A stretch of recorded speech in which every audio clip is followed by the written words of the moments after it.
안녕하세요. 30대 이혼녀예요. 그리고 제가 이렇게 오늘 타자판을 두드리게 된 이유는 제 정신 나간 시댁 이야기 좀 해보려고요.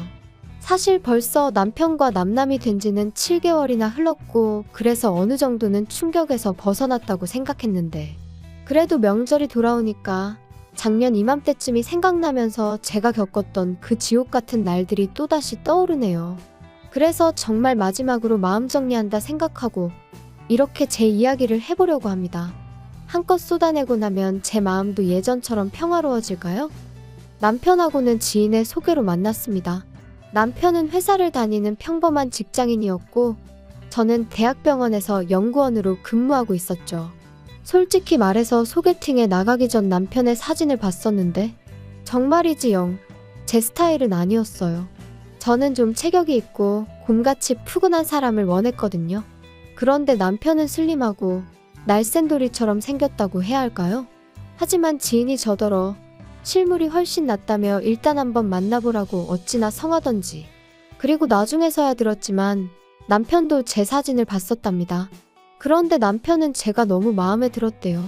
그래서 지인한테 커피도 사주고 밥도 사주며 어떻게든 자리만 만들어달라고 부탁을 했었다고요.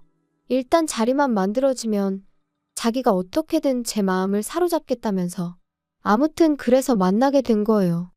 하지만 아니나 다를까 처음 몇 마디를 나눴을 땐 역시 내 스타일이 아니구나 싶었습니다. 왜냐하면 서로 공통점이라곤 하나도 없는 것 같았거든요. 좋아하는 음식이나 영화 그런 것도 전혀 달랐고. 그런데 그런 저희가 통한 건 다름 아닌 운동이었어요. 남편은 다른 운동은 별로 좋아하지 않는데 유일하게 종종 즐기는 게 등산이라대요. 그리고 저는 남편에 비하면 다양한 운동을 즐기는 편이었는데 등산만큼은 제대로 해본 적이 없었지요. 혼자서 산을 오른다는 게 왠지 걱정도 되고 길이라도 잃을까 무서워서 말이에요. 그런데 제가 이런 이야기를 하자 남편은 자기 말로는 자기가 별명이 날다람쥐일 정도로 산에서는 날아다닌다며 언제 한번 같이 가자고 한껏 너스레를 떠는데 실제로 등산 실력이 어떤지를 떠나서 제 앞에서 익살스럽고 너스레를 떠는 그 모습이 마음에 들었어요. 그래서 조만간 등산 한번 같이 가자는 남편의 말에 못 이긴 척 좋아요 했던 게 부부의 연으로 이어질 줄은 몰랐네요. 남편도 저도 각자 일로 바쁘다 보니 데이트는 일주일에 한 번 그것도 산에 오르내리는 게 전부였어요. 그리고 그 정도로 같이 할 시간이 짧다 보니 서로 힘들고 지치는 이야기보다는 좋은 얘기, 재밌는 얘기를 주고받는 일이 대부분이었죠. 그리고 솔직히 그때는 그게 서로에게 유익한 일이라고 생각했습니다. 가뜩이나 회사 생활을 비롯해 여러 가지 일로 받는 스트레스가 이만저만이 아니었는데 같이 있을 때만큼은 그렇지 않았으니까요.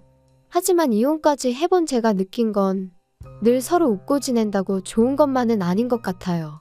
가끔은 싫은 소리도 오가고 다퉈보기도 하고 여러 가지 면을 미리미리 겪어봤어야 했는데 사람이 원래 예상치 못한 상황에서 본 모습이 나온다고들 하잖아요? 그렇게 치면 남편이나 저나 둘 다 결혼 전 서로의 본 모습을 보여줄 기회가 너무 많이 부족했다 싶거든요. 결혼 당시 시댁으로부터 받은 도움은 없어요. 시댁 형편이 썩 좋지가 않았거든요. 그리고 일단 분명히 말해두건데 저는 신경 쓰지 않는데 그럼에도 불구하고 사람들은 제가 부모님이 안 계시다 하면 처음부터 뭔가 불안한 표정으로 저를 보더라고요.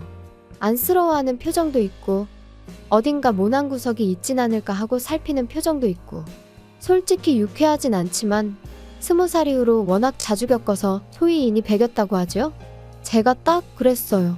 그리고 적어도 나는 다른 사람한테 부모님은 살아계신지 재산은 있는지 그런 거에 관심을 갖지 말자고 생각하게 되었죠. 그래서 남편이 아버지가 안 계시다 했을 때 별로 신경 쓰지 않았어요. 다만 아버님이 돌아가신 뒤 가세가 기울어 집에 돈이 없다는 이야기를 할 때는 그래도 내 처지가 나은가 하는 유치한 생각이 들긴 하더라고요. 저는 어머니가 돌아가시면서 아파트 한 채랑 어느 정도 재산은 남겨주고 가셔서 그렇게 먹고 사는데 큰 걱정은 없었으니까요. 어머니가 남겨주신 아파트는 아버지의 도움 없이 어머니가 오롯이 혼자 일궈내신 재산이었어요. 어디서부터 말해야 하나 싶은데 일단 저는 아버지에 대한 추억이 거의 없습니다. 워낙 일찍 돌아가셨거든요. 어머니 말씀으로는 교통사고였다는데 당시 막 돌이 지났던 저를 조금이라도 빨리 보고 싶으셔서 회식도 마다하고 서둘러 집에 오시던 길이셨다나 봐요. 그런데 음주운전 차량에 그만 그 자리에서 세상을 떠나셨던 거지요.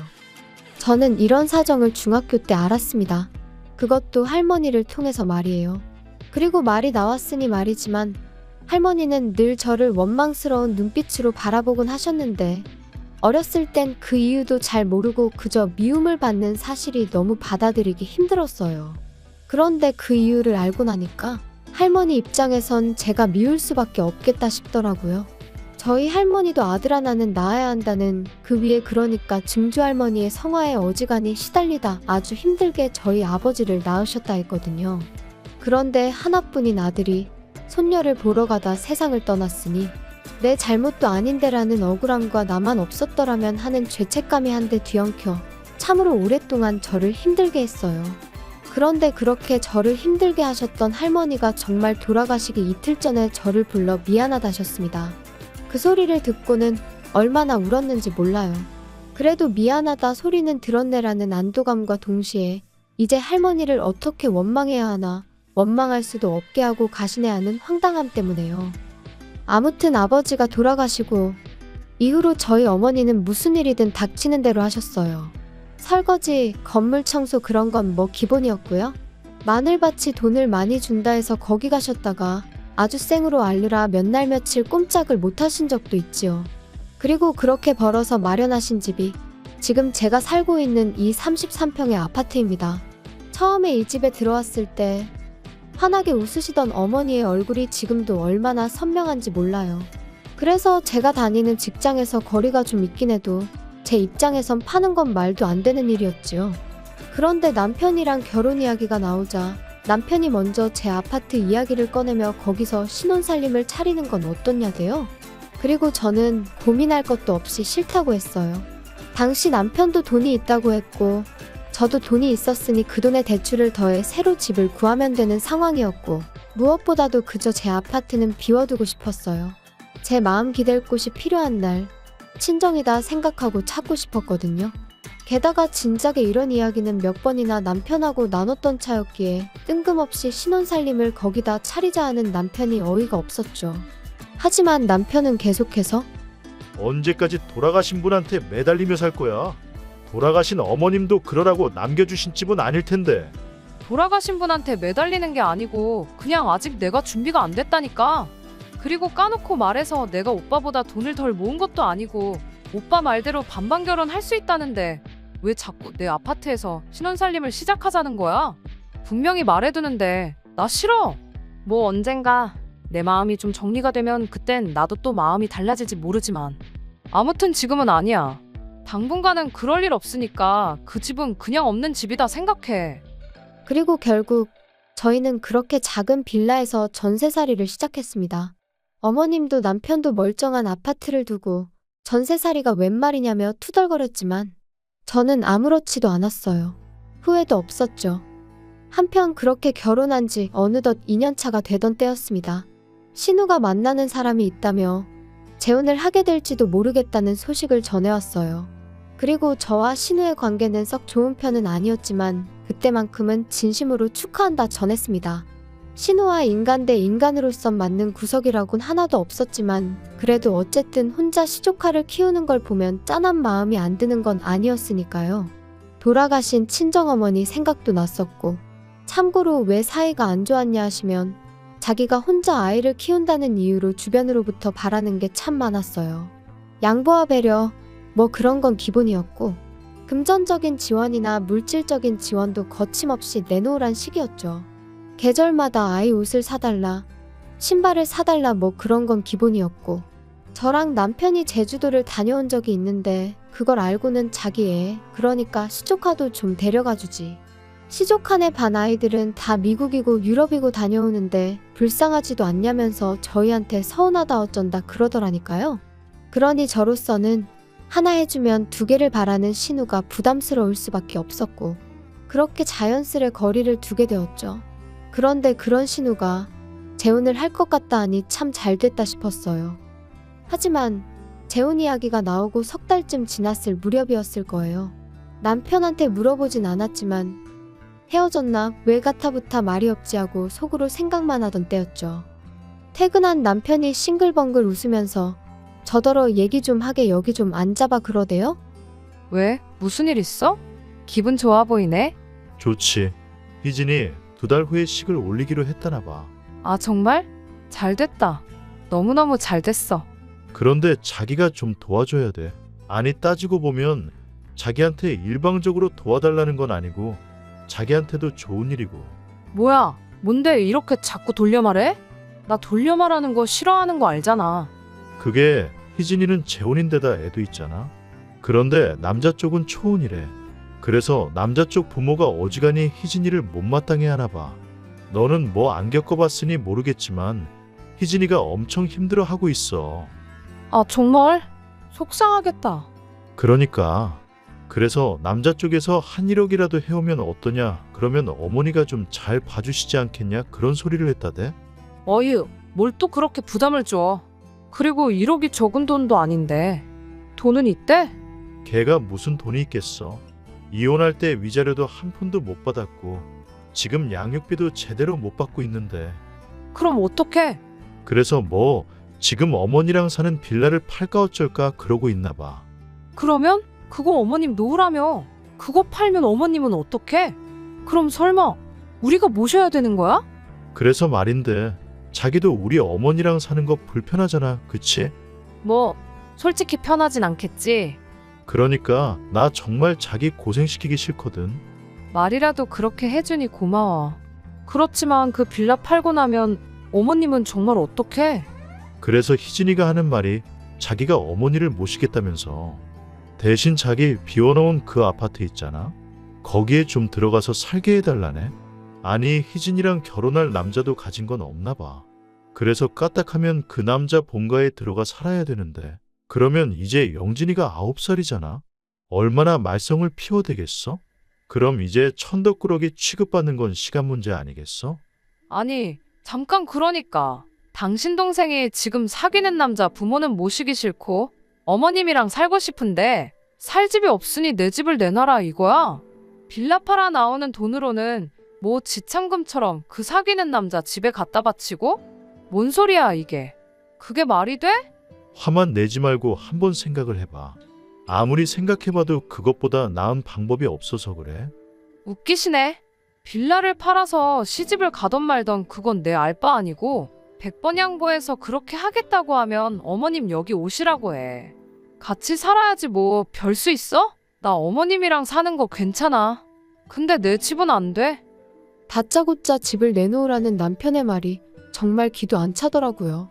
그래서 단칼에 거절하고 2번 다시는 그딴 소리 꺼내지도 말라고 했어요. 신우한테 그렇게 내줄 집 같았으면 처음부터 신혼살림을 차렸지 말이나 되는 소리냐 했죠. 하지만 남편은 계속해서 며느리인 제가 시어머니랑 같이 살아서 좋을 게 뭐 있냐며 자기랑 신우가 다 저를 배려해서 하는 소리인데 왜 그 마음을 몰라주냐, 말도 안 되는 소리만 해대는 거예요. 아니 내가 괜찮다는데, 내가 모시고 살겠다는데 왜 둘이서 난리냐고. 결국 참다 못한 제가 어머님과 신우가 사는 집으로 찾아갔습니다. 빌라 팔리는 대로 어머님 저희 집으로 오세요. 제가 얼마나 잘하겠다 이런 얘기는 못하겠지만 그래도 제가 어머님 모시고 살죠 뭐. 언니? 정말 이런 식으로 나올 거예요? 엄마는 내가 모신다니까요. 너무 속보여요 정말. 영진이 커가는데 봐줄 사람이 필요하니까 어머님 찾으시는 거 아니에요? 그리고 뭐 그렇게 모시고 살고 싶은 거면 모시고 살아요. 그런데 내 집은 안 되니까 집 문제는 알아서 하세요. 자꾸 내 신경 긁지 말고 알겠어요? 야, 너는 왜 이렇게 애가 이기적이냐? 제가 뭘요? 네 신우가 그 집 들어가서 살게 되면 그쪽 부모 모셔야 된다잖아. 그리고 영진이는 어떡할 건데? 너 그 어린 게 그 집에 들어가서 구박이라도 받으면 네가 뭐 책임질 거냐? 그걸 제가 왜 책임을 져요? 그리고 저도 할 말은 해야겠네요. 솔직히 재혼 자리가 쉬운 거 아닌 거 어머님도 아시잖아요. 하지만 뭐 신우가 그렇게 한다니 그거에 대해선 제가 뭐 이래라 저래라 말은 안 하겠지만 적어도 남한테 피해는 주면 안 되는 거 아니에요? 왜 저까지 못 살게 구냐고요. 아무튼 어머님 저희 집으로 오세요. 저랑 살아요. 아시겠어요? 아이고, 안 간다니까. 난 너랑 살기 싫어. 내 딸이랑 살 거야. 그냥 집만 내주면 되는 걸 진짜 너도 유난스럽다. 어머님과 신우 그리고 저 세 사람이 한창 실랑이를 한 끝에 집에 왔어요. 그리고 남편과는 한 일주일 동안 서로를 마치 유령 취급하며 지냈죠. 솔직히 저럴 거면 왜 집에는 꼬박꼬박 들어오나 싶더라고요. 그냥 나가버리지. 아무튼 저는 까놓고 불편한 건 하나도 없었어요. 평소처럼 출퇴근하고 밥 차려 먹고. 반면에 남편은 불편한 게 한두 가지가 아니었겠죠. 지 먹을 거라곤 라면밖에 못 끓여 먹는 인간이었으니 옷도 안 다려주니까 오기로 그러는 건지 뭔지 군대까지 다녀온 사람이 지 셔츠 하나 다림질도 못해서 꼴사납게 나가더라니까요. 하지만 뭐 그러던지 말던지 내 알바냐 내버려뒀어요. 그랬더니 이제 더는 안 되겠다 싶었는지 저더러 얘기 좀 하자고 하더라고요. 용건만 간단히 해. 이제 뭐 사과할 마음의 준비라도 된 건가? 사과는 무슨, 내가 너한테 뭐가 미안해야 되냐? 너야말로 이제라도 우리 어머니랑 내 동생한테 사과해라. 그 두 사람이 너 때문에 얼마나 속상해하고 서운해했는지 알아? 야, 너 솔직히 내 동생이 재혼하는 거 싫지? 싫어서 지금 회방 놓는 거지? 아니 이건 또 무슨 소리야. 내가 왜 신우 재혼을 방해하니? 재혼을 하든 삼혼을 하든 사혼을 하든 난 상관없어. 단지 내 집을 왜 탐내냐 이거야.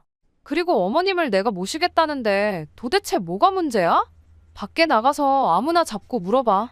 오갈 곳 없어지게 생긴 어머님을 모신다는 며느리랑 안 온다고 버티면서 며느리 집이나 내놓으라는 어머님이랑 누가 더 이상한 건지. 우리 엄마는 희진이랑 살고 싶다시잖아. 영진이도 키워주셔야 된다고. 아니, 효도도 부모님이 원하시는 대로 해드리는 게 효도지. 너 하고 싶은 대로 하면 그게 효도냐? 아우 알았어. 그럼 안 모시면 될 거 아니야? 하지만 그런다고 내 집도 못 들여. 나 지금 분명히 말하는데 안 모셔. 넌 진짜 이기적이다. 너 이렇게 이기적으로 살 거면 결혼은 왜 했냐? 뭐? 내가 그럼 뭐 당신하고 어머님 그리고 신우 입맛대로 꼭두각시 마냥 살려고 결혼한 줄 알았어? 당신이야말로 결혼이 뭐라고 생각한 거야? 진짜 어이없네. 우리 둘 다 결혼 잘못한 거 맞지? 그래, 이쯤에서 갈라서자고. 그리고 결국 허무하게도 그렇게 저희의 짧은 결혼 생활은 막을 내리게 되었습니다. 남편은 남편대로 저한테 질릴 대로 질렸다고 난리였고 저는 그런 남편에게 이혼해 줄 테니 재산 딱 반반 갈라서 그걸로 네 여동생 시집을 보내든 어머님을 요양원으로 모시든 아니면 네가 다 데리고 살든 네 마음대로 하라고 했어요. 이번에 어떻게 잘 넘어간들 다음에라고 제 아파트 넘보지 않을 거라는 보장도 없고 솔직히 제가 벌어서 산 아파트면 그래 좋은 게 좋은 거다 하고 신혼살림부터 아예 거기서 차렸을지도 몰라요. 하지만 제가 분명히 거긴 제 친정이나 다름없는 곳이라고 유일하게 마음을 내려놓고 쉴 수 있는 곳이라고 몇 번이나 이야기를 했는데 결국 그런 제 사정은 남편에겐 안중에도 없었다는 거잖아요. 그런 인간하고 한 입을 덮고 더 살아서 뭐 하겠나 싶더라고요. 내 마음 하나 알아주지 않는 사람들이 가족 운운하는 것도 더는 못 봐주겠고 솔직히 오늘처럼 온 가족이 모이는 명절이 되니 가슴 한구석이 뻥 뚫린 것 같이 허전한 이 마음은 숨길 수가 없어요. 이런 날은 아무리 속속들이 제 사정을 아는 친구들이라고 해도 거기다 아쉬운 소리 하고 싶지도 않고요. 그래도 또 이렇게 한층 더 단단해지는 거라고 스스로 그렇게 되뇌어 봅니다. 저에게도 언젠가 봄날이 올까요? 조금씩 따뜻해지는 지금처럼 제 마음도 언젠간 따뜻해지길 바라봐도 되겠지요. 긴 이야기 들어주셔서 감사합니다. 오늘의 사연은 여기까지입니다. 구독과 좋아요, 알람 설정해주시면 앞으로 더 좋은 사연으로 찾아오겠습니다. 감사합니다. 안녕하세요. 매일 새로운 사연을 전하는 읽어주는 사연 라디오입니다. 구독과 좋아요, 많은 공유 부탁드립니다. 오늘의 사연 시작하겠습니다. 안녕하세요. 교활한 남자친구와 남자친구 부모님에게 질려버려서 파혼을 결심한 30대 여성입니다. 사실 파혼을 결정하기까지가 쉽지만은 않았어요. 머리로는 파혼을 해야 한다 생각하면서도 그래도 연인으로서 같이 보낸 2년의 세월을 생각하면 한 번 더 기회를 줘볼까 싶기도 했고 한편으론 지금 헤어지면 어느 세월에 누구를 또 만나서 사랑을 하고 결혼을 꿈꿀 수 있을까 하는 두려움이 있었거든요. 하지만 친정부모님이 말씀하시길 이것저것 너무 많이 따지지 말고 딱 한 가지만 생각해 보랍니다. 이 결혼을 하면 제 자신이 행복할 것 같은지 말이에요. 그리고 그 질문만 놓고 머릿속을 정리하니 대답은 아니다였습니다. 거짓말이라는 게 한 번으로 끝나기가 어려운 일이니까요. 게다가 지금이야 헤어지자 한마디로 끝날 사이지만 일단 혼인신고라도 하게 되면 그때부턴 법적인 문제부터 시작해서 정말 골치가 아프겠더라고요. 그리고 무엇보다도 어쨌든 헤어질 수도 있다는 전제를 두고 생각하는 제 자신을 발견하니 우리 사이에 남은 희망이 없다 싶었죠. 그래서 남자친구에게 파혼을 통보했어요. 그럼 도대체 어디서 그런 인간하고 만났나 싶으실 텐데 남자친구하고는 술자리에서 알게 된 사이예요. 하지만 분명히 말해두고 싶은 건 일단 저는 술자리를 좋아하는 사람도 아니고 쉽게 사람을 만나지도 않습니다. 다만 그날은 동네 친구들이 모여 술을 마시다가 한껏 분위기가 고조되자 다른 애들도 부르자 어쩌자 그렇게 되었고 그때 저한테도 나오라고 연락이 온 거죠. 그리고 저도 평소라면 거절했을 텐데 어째서인지 그날은 딱히 할 일이 있던 것도 아니고 그래서 잠깐 얼굴이나 비추고 올까 하는 생각에 나갔거든요.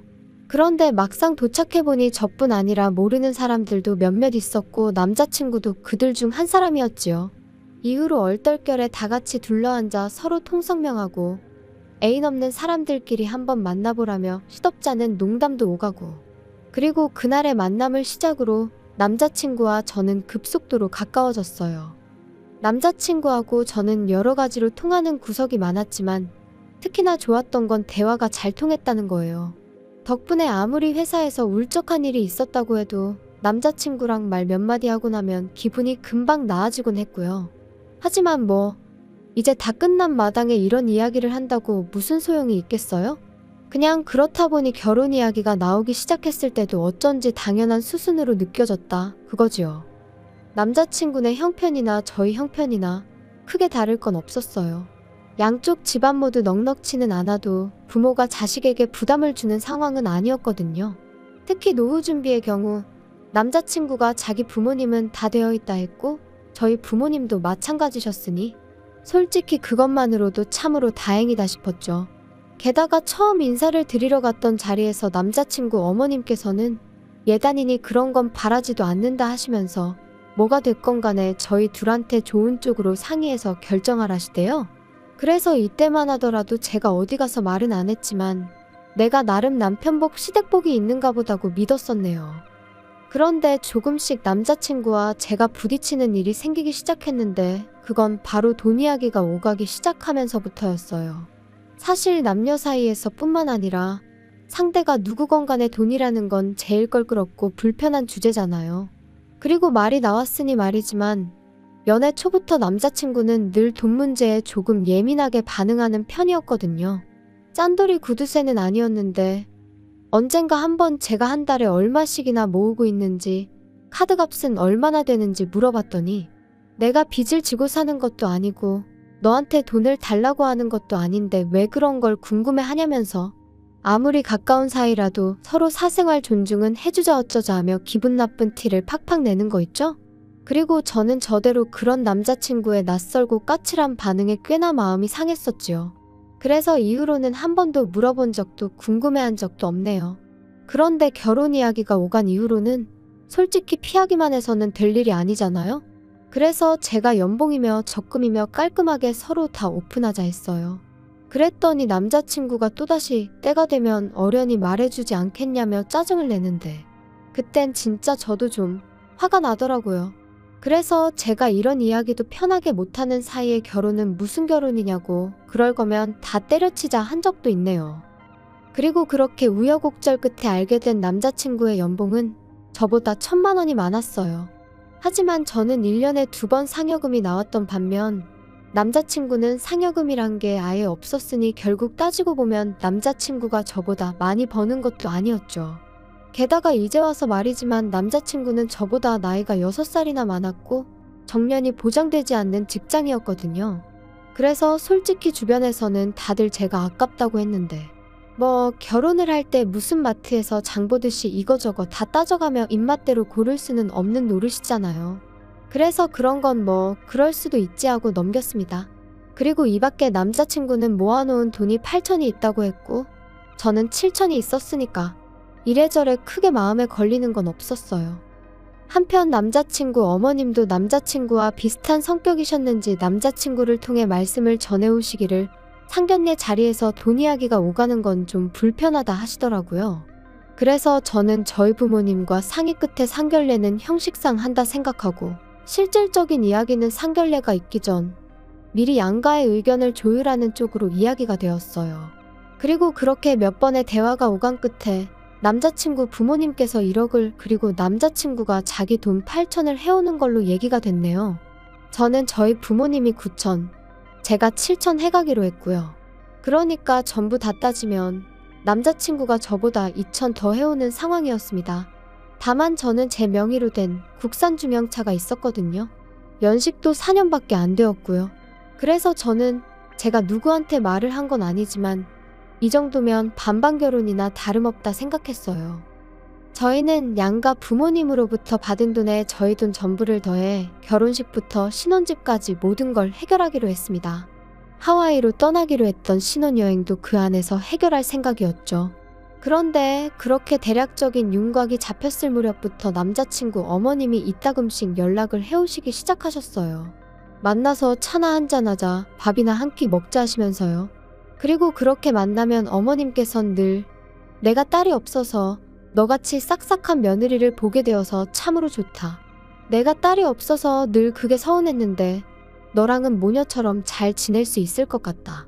그리고 저도 처음엔 그런 어머님께 잘 보이고 싶었고 잘해드리고 싶은 마음이 컸었거든요. 그래서 어머님이 그런 말씀을 하실 때면 저도 더 살갑게 굴려고 노력했어요. 그런데 그날도 평소처럼 어머님이 불러내어 밥을 먹으러 가게 되었는데 어머님이 13만 원짜리 스테이크를 시키시며 오늘도 잘 먹겠다고 하시대요. 그리고 그때 불현듯 여지껏 제가 한 번도 어머님한테 하다못해 커피 한 잔도 얻어 마셔본 적이 없다는 걸 깨달았습니다. 돌이켜 생각해보니 늘 말씀으론 딸 같다, 잘해주고 싶다, 너가 참 마음에 든다 하시면서 정작 저한테 정말 1,000원 한 장 안 쓰셨더라고요. 물론 인간관계에서 돈이 전부는 아니지만 그래도 곳간에서 인심난다 뭐 그런 말도 있잖아요. 그렇게 제가 좋으셨으면 솔직히 하다못해 커피 한 잔은 사주셨지 않았을까 하는 생각이 머릿속을 스치니 그때부턴 어머님의 호출이 그렇게 반갑지 않았습니다. 아니, 오히려 부담스럽게만 느껴졌지요. 그리고 제가 그렇게 거리를 두니 어머님은 어머님대로 서운하셨던 모양이에요. 남자친구한테 당신은 저에게 잘해주고 싶고 친해지고 싶은데 제가 예전 같지 않다며 좀 화를 내시더랍니다. 그리고는 남자친구가 저더러 하는 말이 야, 우리 엄마한테 잘 좀 해드려. 엄마한테 잘 보여서 너가 손해볼 게 뭐가 있냐?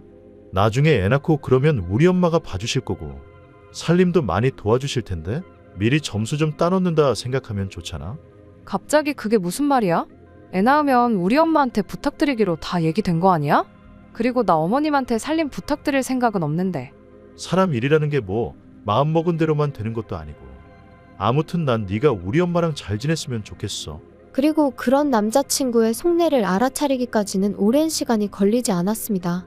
지난달 기다리면 집값이 좀 떨어지려나 하고 눈독만 들이고 있던 신축 아파트가 오히려 인기가 좋아서 가격이 오를 것 같다는 얘기가 들려오기 시작했거든요. 그래서 마음이 급해진 제가 결국 일단 100만 원이란 계약금을 걸었어요.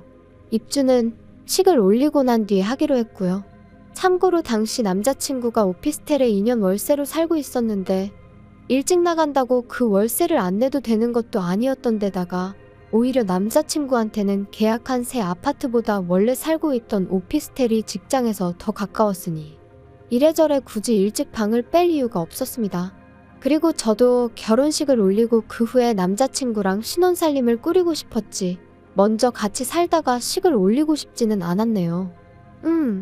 아무튼 이렇게 이야기가 되고 얼마 지나지 않았을 무렵 또다시 어머님한테 연락이 왔어요. 할 이야기가 있으시다면서 퇴근하는 대로 집으로 오라고요. 남자친구에게 전화를 했지만 연결은 되지 않았습니다. 2번, 3번을 걸어도 마찬가지였죠. 오라고 하시니 가긴 해야 할 것 같은데 남자친구가 전화를 안 받으니 왜 부르시는지 전혀 감도 안 오고 답답하대요. 하지만 뭐 그래 별일이야 있겠냐 싶어서 어머님 말씀대로 퇴근하자마자 어머님 댁으로 향했습니다. 그리고 이때만 하더라도 저랑 남자친구가 연락이 닿질 않았을 뿐이지 어머님이 당연히 남자친구도 부르셨을 줄 알았거든요.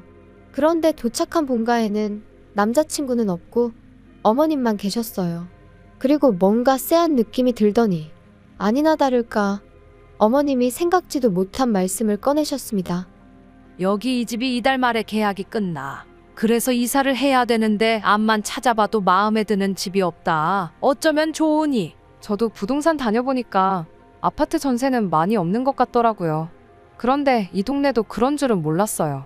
그래서 이참에 아예 이 동네를 벗어나려고 하는데 문제는 니들 신혼집 구하라고 돈을 해줬더니 우리가 예산이 줄어서 이사 갈 집 알아보는 게 쉽지가 않구나. 내가 그래서 생각을 해봤는데 어쨌든 간에 이 집은 빼줘야 되니까 이 집 계약 끝나는 대로 그 너희가 계약했다는 집 있지? 그 집에서 좀 있어야겠어. 어차피 너희 뭐 시골리고 살림 차릴 거라며. 그래서 일단은 그때까지 있으려고 하니까 그런 줄 알아. 괜찮지? 네, 어머님, 그건 좀 곤란할 것 같은데요? 아무리 그래도 신혼집인데 저희보다 먼저 들어가서 사시는 건 제가 좀... 아니, 우리가 뭐 평생 살겠다는 것도 아니고 일단 지내면서 계속 마땅한 집이 있나 알아보려고 그런다니까? 너 뭐 기분 나쁘다 이거니? 기분이 나빠도 어쩌겠니? 우리가 사준 집인데 우리가 그 정도도 못하니? 사주신 집은 아니죠. 저희 친정부모님 돈도 제 돈도 절반은 들어갔는데요? 야, 너 말을 참 웃기게 한다. 그럼 내가 내 돈이랑 내 아들 돈 빼겠다고 하면 어쩔 건데? 어머님 그거야 저희도 똑같죠. 제가 제 돈이랑 친정부모님 돈 빼가면 어머님이 그거 메꾸실 수 있으세요? 그리고 결국 저는 어머님과 의견의 골을 좁히지 못한 채로 자리에서 일어났습니다. 어머님은 현관을 나서는 제 뒤통수에다 대고 너 그러는 거 아니라며 소리를 지르셨지만 저는 그런 어머님께 아무런 대꾸도 하지 않았죠. 그리고 심란한 마음으로 집으로 돌아왔는데 현관 앞에서 남자친구가 저를 기다리고 있더라고요. 아까 왜 전화 안 받았어? 나 오늘 어머님 호출 받고 지금 갔다 오는 길인데 혹시 어머님이 나 부르실 거 알고 있었어? 뭐 알고 있기는 했지. 근데 그게 오늘인지는 몰랐어. 알고 있었다고? 그럼 어머님이 무슨 이야기를 하실지도 알고 있었어? 빨리 솔직히 말해. 알고는 있었지. 근데 난 솔직히 네가 싫다고 할 줄 몰랐어. 우리 부모님이 먼저 들어가서 사시는 게 그렇게 싫을 일이야? 그럼 내 입장에서 좋겠어? 그리고 난 말이 나왔으니 말이지만 어머님이 오빠 없이 나만 불러서 그런 말씀을 하신 것도 황당하고 오빠가 알면서 말을 안 하고 가만히 있었다는 게 정말 기분 나빠. 뭘 또 그렇게 기분이 나빠. 나도 야 서운하다 서운해. 막말로 우리 부모님이 우리 결혼만 아니었으면 너한테 그렇게 아쉬운 소리 하실 일도 없었거든. 아니 진짜 황당하네? 내가 먼저 결혼하자고 했어? 아니면 내가 먼저 그만큼 보태달라고 했어? 둘 다 아니잖아. 그리고 왜 어머님 아버님은 당신들 이사 비용까지 헐어가며 결혼 자금을 보태주셔서는 이제 와서 이렇게 불편한 이야기를 꺼내신대? 그리고 그래놓고 집을 사주셨다 그러니까 들어가서 살 수도 있는 거라고 말씀하시면 그건 말이 안 되는 거 아니야? 아니 우리 부모님 입장에선 그렇게 말씀하실 수도 있지. 어쨌든 내가 너보다 더 해가는 건 사실이잖아. 와, 지금 2천만 원 더 해오는 걸로 생색내는 거야? 까짓 거 뭐? 내가 그럼 2천 더 해가면 어떡할래? 너는 진짜 내가 지금 그런 거 따지자는 게 아니잖아. 너 정말이지 평소답지 않게 왜 그래? 우리 부모님이 무슨 전염병 환자도 아니고. 그럼 우리 부모님 지금 집도 못 구하셨는데 뭐 어떡하시라고 할까? 전세 계약 끝나면 길에서 주무시라고 할까? 그럼 만족스럽겠어? 진짜 우리 부모님 며느리 복도 더럽게 없으시네. 그럼 100번 양보해서 먼저 들어와서 살게 해드리면 언제 나가시는 건데? 그건 확실히 얘기해줄 수 있고? 그거야 집 구해지기 나름이지. 내가 무슨 점쟁이도 아니고 그걸 어떻게 알겠냐? 그러니까 결국 그것도 모르면서 일단 들어와서 사시겠다 이거야? 왜 아예 합가를 하자고 그러지? 야 솔직히 합가도 해야 되면 할 수도 있는 거지. 못할 건 또 뭐 있어? 어쨌든 계약한 집에 우리 부모님 지분이 절반은 있는 건데 너는 뭐 우리 부모님이 주시는 돈을 설마 맨입으로 받으려고 그랬냐? 내가 받았다고? 진짜 어이가 없네. 그거 뭐 나 용돈하라고 주신 돈이야? 그리고 남들이 들으면 우리 부모님은 뭐 아무것도 안 해주신 줄 알겠다. 자꾸 깜빡깜빡하나 본데 우리 집에서도 돈 해주셨거든? 넌 왜 이렇게 여자가 돼서는 한마디도 지지를 않냐? 진짜 사람 지치게 하는데 뭐 있네. 오빠야말로 처음부터 지금까지 말도 안 되는 억지만 쓰고 있거든? 진짜 원래 이런 사람이었어? 그리고 결국 남자친구와 1시간 가까운 말다툼 끝에 저는 더는 할 말 없다 하고 집 안으로 들어와 버렸어요. 그런데 생각할수록 분하고 괘씸하고 어이가 없어서 도통 마음이 진정되질 않더라고요. 그리고 그때 다시 남자친구 어머님에게 전화가 걸려왔습니다. 아주 모자가 쌍으로 나를 괴롭히는구나 그런 생각이 드니까 저도 목소리가 곱게 나가질 않았죠. 또 무슨 일 때문에 그러세요? 지금 12시인 건 아세요? 12시고 뭐고? 너 내 아들한테 뭐라고 했길래 제가 나한테 죄송하다고 울고불고 난리니? 그 속을 제가 어떻게 알겠어요? 저 뭐 특별히 한 소리도 없고요. 지금 별로 할 이야기가 없어요, 어머님. 너 진짜 보자 하니 안 되겠다. 나 너 돈 안 줄 거야? 내 돈 없이 네가 내 아들하고 결혼해서 얼마나 잘 사는지 한번 두고 보자. 아, 돈을 안 해주신다고요? 뭐라고 드릴 말씀이 없네요. 알겠습니다. 너 진짜 이따위로밖에 못하니? 제가 도대체 뭘 어떻게 해드리면 좋으시겠어요? 신혼집에 들어와서 사세요. 하면 어머님 마음이 풀리실까요? 그런데 저 정말 내키지 않아서 그래요. 제 인생에서 처음이자 한 번뿐일 신혼을 꾸릴 보금자리인데 그런 공간에 남이 먼저 들어가서 지내는 거 저 정말 싫어요. 너 내가 남이니? 정말 서운하구나. 나는 내 아들이 하도 부탁을 해서 반지하에 사는 한이 있더라도 그 돈 너네한테 다 줄 생각도 했었는데 어떻게 그런 소리를 할 수가 있니? 잠시만요. 오빠가 뭘 부탁했는데요? 내 아들이 그러더라. 자기가 평생 모시고 살 테니까 결혼 자금 좀 보태달라고. 내가 그래서 없는 형편에 그 큰 돈을 해주겠다고 한 거였어. 하지만 그렇다고 내가 너희한테 평생 얹혀 살 생각도 없었다. 반지하라도 구해서 나갈 생각이었어. 그런데 참 너 실망이다. 어머님 저야말로 지금 심장이 벌렁거리고요. 무슨 이야기인지 하나도 모르겠어요. 그러니까 합가를 먼저 제안한 게 오빠라는 말씀이신 거죠? 어머님은 제가 계속해서 질문을 해대니 당신도 뭔가 잘못되었다 싶으셨는지 전화를 끊으셨고 저는 당장이라도 토할 것 같은 심정이었습니다. 전후 사정을 알고 나니까 비로소 어머님이 왜 그렇게 막무가내로 나오셨는지 남자친구가 억지를 부려댄 건지 이해가 되었으니까요. 그리고 동시에 남자친구의 그런 교활함에 소름이 끼쳤습니다. 저랑 상의도 없이 합가를 조건으로 걸어가며 어머님 돈을 받아와 놓고는 마치 자기 부모님이 여유가 되셔서 해온 것처럼 행동한 것도 어이가 없었고 여러 가지로 남자친구가 저를 속였다는 사실이 도무지 받아들이기 어려웠달까요. 그래서 남자친구에게는 어머님한테 얘기 다 들었다고 문자 한 통을 남겼습니다. 결혼은 신뢰가 기본인데 시작부터 이렇게 눈 가리고 아웅식으로 행동하는 당신을 내가 어떻게 믿겠냐고 이쯤에서 없던 일로 하자고 했죠. 그리고 제가 그렇게 문자를 보내고 나서야 남자친구도 어머님도 뭔가 오해가 있었던 것 같다며 또다시 번갈아 연락을 해왔는데 사람 마음이 어쩜 그렇게 순식간에 식을 수가 있는 건지 속상한 마음보다는 피곤하고 지치는 기분이었어요. 마치 좀 전까지 있던 모든 일이 제가 어디 드라마에서 봤던 건가 싶을 정도로 남의 얘기 같기도 하고 꿈 같기도 한 것이 전혀 현실 감각이 없었달까요? 그래서 그냥 각자 갈 길 가자는 답장을 마지막으로 두 사람 다 차단해버렸습니다. 하지만 일단 지금의 상황을 이야기하자면 그날 이후로 지금까지 벌써 일주일이란 시간이 흘렀는데 남자친구는 여전히 한 번만 더 기회를 달라며 저에게 매달리고 있어요. 뭐가 아쉬워서 저러나 그건 저도 모르겠네요. 나를 정말 사랑해서 저러나 하는 생각도 솔직히 안 한 건 아니지만요.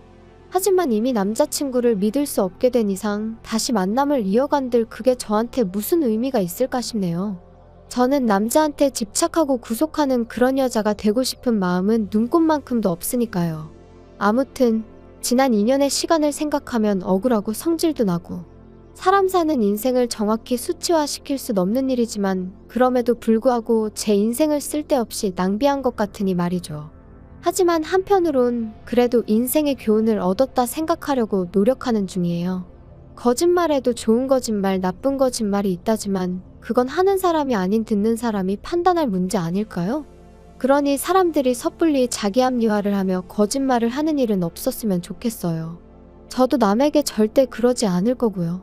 후련한 사이다는 아니지만 그래도 제 나름대로 할 말은 다 하고 헤어져서 솔직히 후련한 부분도 있기는 합니다. 긴 이야기 들어주셔서 감사합니다. 오늘의 사연은 여기까지입니다. 구독과 좋아요, 알람 설정해주시면 앞으로 더 좋은 사연으로 찾아오겠습니다. 감사합니다. 안녕하세요. 매일 새로운 사연을 전하는 읽어주는 사연 라디오입니다. 구독과 좋아요, 많은 공유 부탁드립니다. 오늘의 사연 시작하겠습니다. 안녕하세요. 해준 거 없이 바라기만 하는 시댁 식구들 때문에 골머리를 썩고 있는 30대 여성입니다. 속은 썩어 문드러지는데 어디 얘기할 곳도 마땅치 않고 아무리 꼴보기 싫은 시댁이라지만 결국엔 제 얼굴에 침 뱉기 같아서 말이죠. 그런데 또 그렇다고 혼자만 끙끙 앓자니 너무 속상한 거예요. 그러다 문득 여기가 생각이 났어요. 그래서 익명의 힘을 빌려 제가 겪은 이야기를 좀 해보려고요. 가벼운 마음으로 아는 동생이 하소연한다 생각하고 들어주세요. 남편과는 지인의 소개로 만났습니다. 사실 소개팅에는 영 흥미가 없던 저였는데 지인이 자기가 느낌이 온다며 한 번만 만나보라고 어찌나 성하던지 몇 번의 거듭된 설득에 나간 자리였어요. 그리고 그렇게 제가 소개팅 자리를 꺼려했던 이유는 제가 어디 못나서도 그렇다고 낯을 가려서도 아니었고 사실 저에게는 파혼이라는 트라우마가 있었거든요.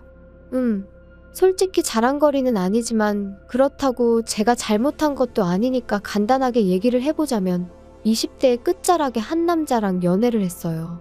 소위 강남에 건물 몇 개를 가진 대단한 부잣집 도련님이었죠. 그런데 남자한테 프로포즈를 받고 본가에 처음 인사를 드리러 갔던 날 저는 말 그대로 충격을 받았습니다. 남자 쪽 부모님께서 말끝마다 그래서 돈 없는 것들은 거지들은 그까짓 거 몇 푼이나 한다고와 같은 표현을 덧붙이셨거든요.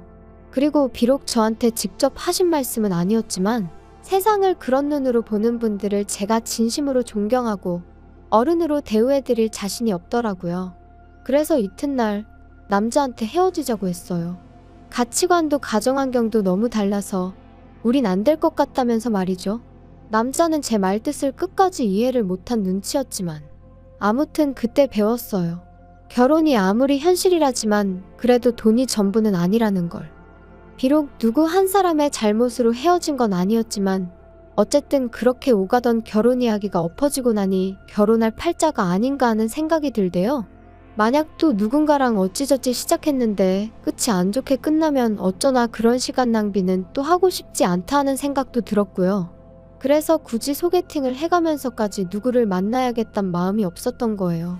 그런데 지인의 설득으로 반쯤 어거지로 나간 자리에서 만난 남편에게는 뭐랄까 첫눈에 반했다고 말하기는 어려운데 왠지 이 사람이랑 결혼하게 될지도 모르겠다는 예감이 딱 오더라고요. 지금도 그 이유가 뭐였을까 생각하면 한마디로 정의하긴 어려운데 서글서글한 인상과 믿음직스러운 말투 때문이었나 싶기도 하고 그리고 역시나 제 예감대로 저희는 연애를 시작한 지 1년 만에 부부의 연을 맺게 되었죠. 친정과 비교하면 시댁의 형편은 한마디로 어려웠어요. 시부모님은 고정 수입이 없으셔서 자식들이 주는 용돈과 연금에 의지해 생활을 이어가고 계셨고 사시는 집이 두 분의 소유라곤 했지만 재산적 가치는 거의 없다고 봐야 할 수준이었으니까요. 하지만 당시에 저에겐 그게 그렇게 문제되는 일은 아니었습니다. 저는 이미 결혼에 있어서 돈이 다가 아니다라는 나름의 신념이 있었으니 남편이 저를 얼마나 위해주는지 그리고 시부모님의 인격이 어떠한지가 유일한 관심사였거든요. 그리고 다행이랄지 남편은 그런 면에 있어서는 정말 제 기준에 딱 들어맞는 사람이었어요. 매사 제 의견을 존중해 주었고 제 일이라면 두 팔 걷고 나서주는 사람이었으니까요. 그런데 문제는 시부모님이셨습니다. 아니, 정확히 말하자면 당시에 시부모님과 마주할 기회가 별로 없던 게 문제였지요. 처음 시댁에 인사를 드리러 갔던 날 그리고 상견례 날 정확히 2번이었어요.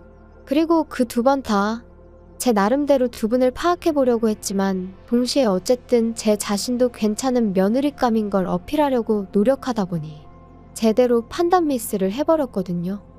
친정 부모님은 한 번에 파혼을 겪은 딸이 다시 결혼을 하겠다고 나선 것만으로도 무척이나 감격스러워 하셨습니다. 그래서 친정 부모님도 저와 마찬가지로 남편 쪽 사정을 크게 문제 삼지 않으셨지요.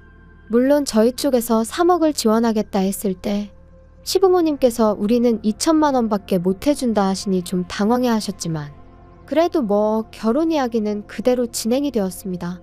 친정에서 해주신 돈에 제가 모아두었던 돈을 더해 집을 구했고 남편이 따로 모아둔 돈 5천으로 결혼 비용과 혼수 등을 부담했지요. 그런데 결혼한 지 1년 만에 알게 된 사실은 황당하기 짝이 없었습니다. 시부모님께서 해주셨다는 2천만 원을 알고 보니 남편이 제 뒤에서 몰래 갚아드리고 있었으니까요. 게다가 설상가상으로 남편이 기껏 한다는 소리가 사실 자기는 결혼할 때 비록 반지하에서 시작하더라도 양쪽 부모님들께 손을 벌리고 싶지는 않았답니다. 그런데 저희 친정 부모님이 워낙 완강히 도움을 주시겠다 하시니 자기가 시부모님한테 부탁을 드렸었대요. 아들 체면을 생각해서라도 얼마라도 좀 보태달라면서 말이죠.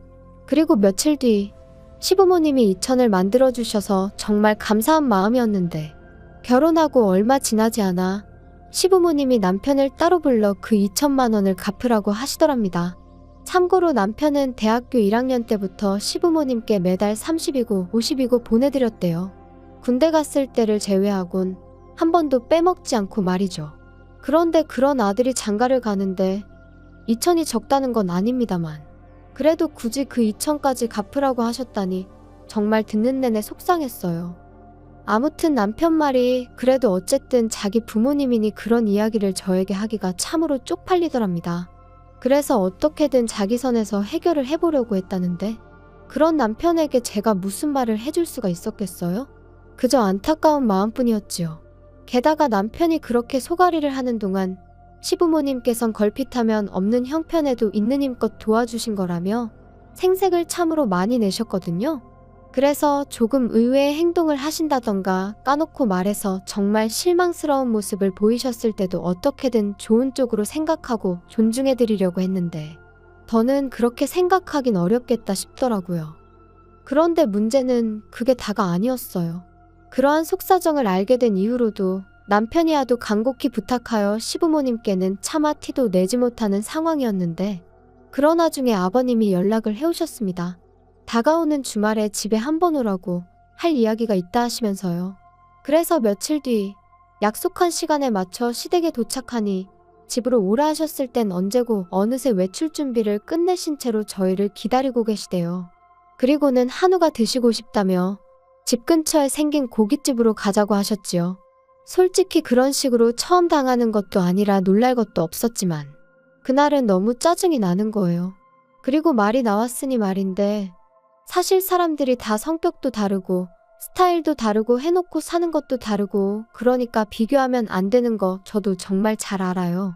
하지만 친정부모님은 저희 부부를 만나면 뭐라도 하나 더 해주고 싶어 하시고 도와주고 싶어 하셨던 반면 시부모님은 어째서인지 하나라도 더 받아내려 하시고 가져가려 하시는 게 막말로 제가 무슨 성인군자도 아니고 그날만큼은 정말이지 적당히 하시라고 소리라도 지르고 싶더라니까요.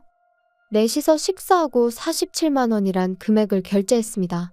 남편이 제 눈치를 살살 보면서 카드를 내미는데 속에서 부글부글 막말로 그 47만 원 없다고 저희 부부가 어떻게 되는 거 아니고 시부모님 말씀대로 저희가 어디 가서 벽돌 나르며 생고생해서 버는 돈은 아니지만 그래도 그렇지 정말 너무하단 생각밖에 안 들었어요. 그런데 그런 와중에 저희 어머님이 요 근처에 새로 생긴 라이브 카페가 있다며 거길 가자 하시더라고요. 그리고 도착한 카페에서 아버님이 말문을 여셨습니다. 너는 언제까지 그 똥차를 끌고 다니려고 그러냐? 니네 부모는 뭐라 안 하든 그 웬만하면 한 대 새로 뽑아달라고 해라. 포만나게 그게 뭐야? 폼내고 다닐 일이 없어서 괜찮아요. 행색이 초라하면 사람들이 깔봐. 그래서 나도 차 샀다. 네? 아버님이 차를 사셨다고요? 갑자기 무슨 차를 사셨다는 거예요? 나도 죽기 전에 좋은 차 한번 타보고 싶어서 샀다. 그래서 요새 뭐 쟤 어쩌고 하는 차 계약했지. 너네 결혼할 때 보니까 네 애비도 그 차더만. 네? 그 차를 사셨다고요? 그 차 비싼데. 비싸긴 뭐 얼마나 비싸다고. 아무튼 내가 그래서 너네 오라고 한 거다. 그거 차 사는데 너들이 좀 보태줘야겠어. 한 방에 달라는 거 아니고 다달이 100만 원씩만 보내면 되니까. 그게 무슨 말씀이세요? 저희가 그럴 돈이 어딨다고. 아무튼 안 돼요. 못 보내드려요. 그리고 아버님, 차라는 게 사면 유지비도 얼마나 많이 드는지 아세요? 두 분 연세랑 차를 생각하면 보험료도 비쌀 게 분명하고요. 아버님 그거 다 부담하실 수 있으세요? 너 지금 나 능력 없다고 나는 그런 차를 탈 주제가 안 된다 그 소리가 하고 싶은 거냐? 갑작스러운 아버님의 요구에 정말 망치로 한 대 맞은 듯 했어요. 그런데 옆에 계시던 어머님도 그런 아버님을 말리시기는커녕 하신다는 말씀이 네 시아버지가 얼마 전에 동창회를 갔다 오셨는데 세상에 자기 차 없는 사람이 네 시아버지밖에 없다더라. 거기다 거기 온 인간들이 원래 다 네 시아버지한테 콩고물이라도 얻어먹을까 하고 빌빌거리던 인간들이었단 말이야. 그런데 지금 지들이 돈 좀 더 만진다고 어지간히 거들먹거리나 봐. 네 시아버지가 얼마나 속이 상했을지 상상이 가니? 너 네 아버지가 그런 일을 당했다고 생각하면 가만히 있을 수 있겠어? 아니 그래도 어머님, 저희가 돈이 어딨어서 매달 100만 원씩 보내드려요? 그리고 자기야, 가만히 있어. 저희가 지난 1년을 꼬박 아껴서 모은 돈이 2천이에요. 그나마도 장인 장모님이 많이 도와주셔서 그만큼 모은 거고요. 그런데 지금 저희한테 매달 돈을 달라고 하시면 진짜 아들 입장은 이만큼도 생각 안 하세요? 제발 적당히 좀 하세요. 평소답지 않게 남편이 화를 내자 아버님 어머님 두 분 다 꽤나 놀라신 듯 더는 말씀을 안 하셨어요. 그리고는 저는 남편이 잡아끄는 손에 이끌려 카페에서 나왔죠. 집으로 돌아오는 내내 남편은 아무 말도 없었고 저도 그런 남편에게 차마 무슨 말을 해야 할지 모르겠더라고요. 그래서 남편이 먼저 무슨 말이라도 해주길 바라며 말을 아꼈습니다. 하지만 며칠이 지나도록 남편은 아무런 말도 하지 않았고 저도 더는 신경 쓰지 말아야겠다 했어요. 그런데 또다시 어머님이 연락을 해오셔서는 아가 언제 시간 되니? 한번 내려와야겠다. 무슨 일 있으세요? 어쩌면 좋겠냐? 네 시아버지가 아주 병이 나서 들어누우셨다. 죽기 전에 좋은 차 한번 타보겠다는데 어떻게 자식 새끼들이 다 나 몰라라 하냐면서 이렇게 살아서 뭐 하냐고 아주 난리도 아니야. 덕분에 나까지 피가 마른다. 그러지 말고 어떻게 좀 안 되겠니? 계약금도 걸고 왔대. 네? 일단 제가 그이랑 한번 이야기는 해볼게요. 그리고 제가 이런 이야기를 꺼내니 남편이 저더러 신경 쓰지 말라면서 자기가 내려갔다 오겠다고 했어요. 그래서 저도 더는 너무 골치도 아프고 신경 쓰고 싶지 않아서 그렇게 하라고 했고요. 그런데 얼마 후 그렇게 본가에 다녀온 남편이 하는 말이 계약금이 문제가 아니랍니다. 그 차 계약을 받은 사람이 아버님 친구 아들이라며 쪽팔려서 죽어도 계약 파기는 못 하신다 그러시더래요. 그거 차도 못 사서 계약 파기를 했냐 그런 소리가 나올 게 뻔한데 어떻게 계약을 파기하냐고. 죽어도 그 차를 타야겠다셨다나요? 그러면서 남편이 진짜 미치겠다, 환장하겠다 그러더니 100은 무리고 한 달에 50씩이라도 보내드릴까? 그러는 거예요. 뭐? 그건 아니지. 나 정말 이런 말까진 안 하려고 했는데 3억을 해주신 우리 친정에도 한 푼도 안 드리고 있는 마당에 시댁에는 지금 그 2천 때문에 돈 드리는 것도 있는데 거기다 추가로 50을 더 드리자고? 그러면 나도 친정에 똑같이 챙겨드릴 수밖에 없어. 그리고 이런 말도 정말 안 하고 싶었는데 당신도 알다시피 차가 그냥 굴러가? 보험료에 유지비에 그런 건 아버님이 감당하실 수 있으셔? 눈앞이 깜깜하다는 게 이런 건가 싶다. 나 만약에라도 당신이 나 몰래 차 사드리고 그러면 이혼도 생각 안 할 수가 없어. 정말 미안해. 내가 생각이 짧았어. 하도 앓는 소리를 하시니까 나도 순간 그냥 얼마라도 해드리고 말까 그런 생각까지 하게 된 것 같네. 무슨 소린지 알았으니까 이혼 같은 소리는 하지 마. 그리고 결국 아버님은 계약을 파기하셨어요. 저희한테 도저히 씨도 안 먹히니까 신우한테 이야기를 하셨나 본데 신우가 아주 길길이 날뛴 모양이더라고요. 자기한테 해준 게 뭐가 있어서 그런 걸 바라냐면서 아버님더러 양심이 있냐 없냐 그런 소리까지 했다나 봐요. 그리고 아버님은 아버님대로 그런 신우한테 EX 저 X 해가며 쌍욕을 하셨고 하지만 어쨌든 뭐 결국 차를 사준다는 자식이 없으니 별 수 있으셨겠어요? 계약 해지했다. 속이 시원하냐고 전화로 어찌나 고함을 치시던지. 그런데 끝난 줄 알았던 아버님의 억지는 거기서 끝이 아니었습니다. 그 일이 있고 반년이 흘러 지난 가을이었어요.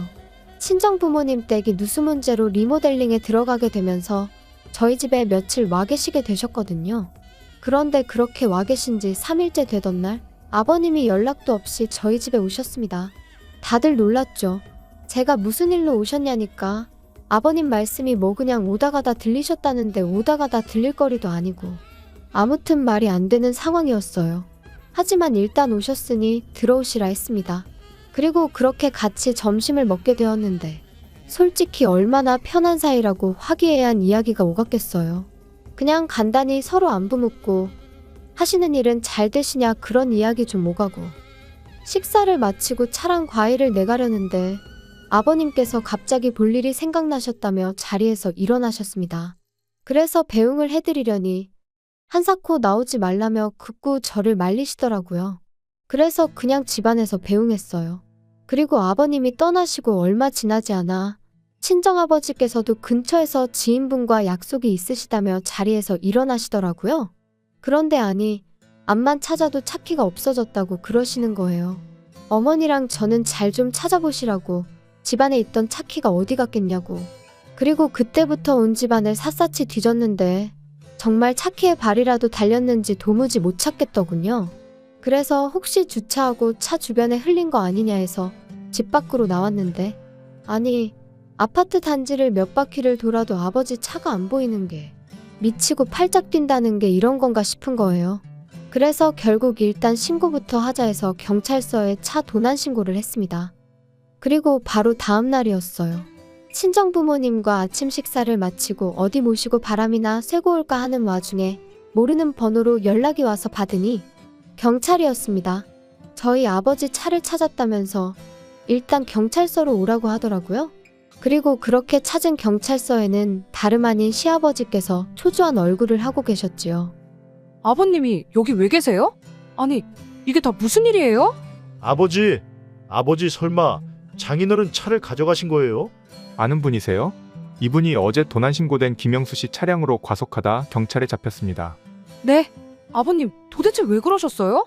아버지, 사돈 차를 보고 나니까 그냥 갑자기 성질도 나고 이게 다 니들이 차를 안 사줘서 그런 거 아니냐?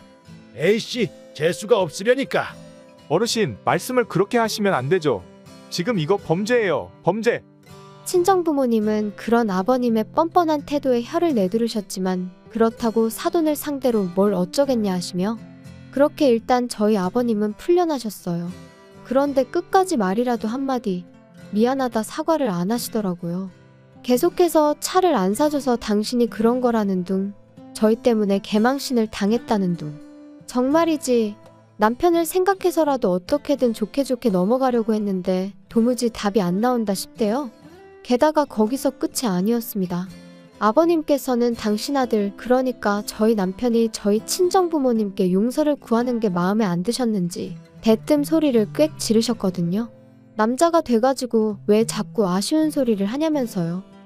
야 임마, 너는 내가 뭘 그렇게 잘못했다고 거기다 대고 빌빌거렸었냐? 내가 막말로 사람을 쳤어 뭘 어쨌어? 그까짓 차 좀 끌고 갔다고 뭔 일을 이렇게 키우는지. 야 며느라, 내가 이런 말까진 안 하려고 했는데 나라고 할 말이 없어서 가만히 있는 게 아니야. 너는 우리한테는 말도 안 하고 그렇게 친정부모를 며칠이나 와 있게 하고 말이지. 너 우리한테는 한 번이라도 와서 주무시고 가라고 한 적 있냐? 차도 그래. 막말로 네 애비가 차 사달라고 했으면 안 된다고 했겠어? 너 시부모가 돈 없다고 무시하고 그러면 안 되는 거야. 아버님, 지금 그게 하실 말씀이세요? 엄연히 아버님이 실수하신 거잖아요. 그런데 왜 자꾸 남 탓을 하시는 거예요? 너 지금 나 가르치냐? 아이고 잘났다 그래. 다른 집은 며느리들이 아버님 하면서 아양도 떨고 잘 봐달라고 용돈도 주고 한다던데 나는 복도 지지리도 없지. 아버님 그런 말씀 마세요. 저야말로 그렇게 치면 정말 시댁복 없거든요? 저는 어디 가서 아버님 얘기 하지도 못해요. 쪽팔려서. 세상에 사돈 차를 훔쳐가는 사람이 어딨어요? 자기야 그만해. 상대하지 마. 뭐 이 자식아, 상대하지 마. 너는 아들이 돼서 그게 애비한테 할 소리냐? 아버지면 아버지답게 행동하세요. 저 진짜 지금 이 사람 볼 낯도 없고 장인 장모님한테도 쪽팔려 미치겠으니까요. 그리고 아버지, 당분간은 연락하지 마세요. 그냥 저 어디 멀리 미국 같은 데 가 있다 생각하시고 좀 시간을 갖는 게 좋겠네요. 그리고 그렇게 저희는 그날 이후로 아버님 어머님과 거리를 두고 지내기로 했습니다. 좀 과한가 싶었는데 남편이 고집을 부려서 핸드폰 번호도 싹 다 바꿨고 집도 이사했어요. 다만 혹시나 모를 상황에 대비해 신우에게 제 연락처만 알려줬네요. 참고로 신우는 저희 입장도 시부모님 입장도 어느 정도는 이해하면서 동시에 기약 없이 자기만 자식 노릇을 하게 되는 건 아닌지 아는 그런 걱정을 하는 티가 나더라고요. 그래도 뭐 어쩌겠어요. 그간 저희는 나름대로 할 만큼 했다고 생각했고 신우도 그건 부정하지 못할 사실이었으니까요. 그러니 저희한테 대놓고 싫은 소리는 못하는 눈치더라고요. 솔직히 처음엔 그래도 시부모님인데 이렇게까지 하는 게 옳은 걸까 하는 생각도 아닌 게 아니라 몇 번이나 들긴 했어요. 하지만 4달째로 접어드는 지금은 그러길 잘했다 싶은 게 제 심정입니다. 시부모님과의 교류가 사라지니 남편과 불편할 일도 없고 돈도 잘 모이고 있거든요. 남편에겐 이 말까진 안 했지만 그간 시부모님이 어지간히 뜯어가셨구나 하는 게 새삼 실감날 정도로 말이죠. 그래서 솔직히 마음 한켠에는 그래도 어쨌든 남편에겐 세상에 하나뿐인 부모님인데 교류하며 살라고 설득이라도 해야 하는 거 아닐까 하는 생각이 있었는데 그러지 않으려고요. 그렇게 되면 보나마나 또 제가 어마어마한 스트레스를 받을 것 같아서요. 그래서 그냥 흘러가는 대로 어떻게든 되겠지 하는 마음으로 내버려 두렵니다. 아버님이 혹시 먼저 손을 내미신다면 그땐 뭐 달리 생각해 볼 수도 있겠지만요. 아무튼 가족이라고 무조건 다 이해하고 품어주고 그럴 필요는 없다. 제가 저희 아버님을 겪으며 내린 결론입니다. 가족도 가족 나름이라는 말 참 이상하다 생각했는데 먼저 겪어본 사람들이 있으니 그런 말도 나왔다 싶고요. 아무튼 어떻게 마무리를 지어야 하나 싶은데 그래도 남편 하나는 정상이니 다행인 거겠죠? 긴 이야기 들어주셔서 감사합니다. 오늘의 사연은 여기까지입니다. 구독과 좋아요, 알람 설정해주시면 앞으로 더 좋은 사연으로 찾아오겠습니다. 감사합니다.